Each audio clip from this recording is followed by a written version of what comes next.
মায়ের এক ধারে দুধের দাম, কাটিয়া গায়ের চাম, পাপুষ বানাইলেও ঋণের শোধ হবে না। এমন দরদি ভাবে কেউ হবে না আমার মাহাগো। মায়ের এক ধারে দুধের দাম, কাটিয়া গায়ের চাম, পাপুষ বানাইলেও ঋণের শোধ হবে না। এমন দরদি ভাবে কেউ হবে না আমার মাহাগো।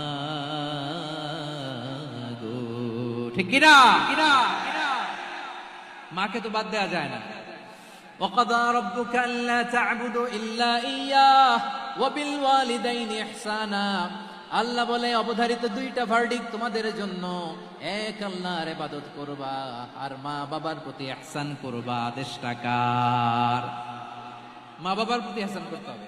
আমার মা হিন্দু হোক ভালো আচরণ করতে হবে, বৌদ্ধ হোক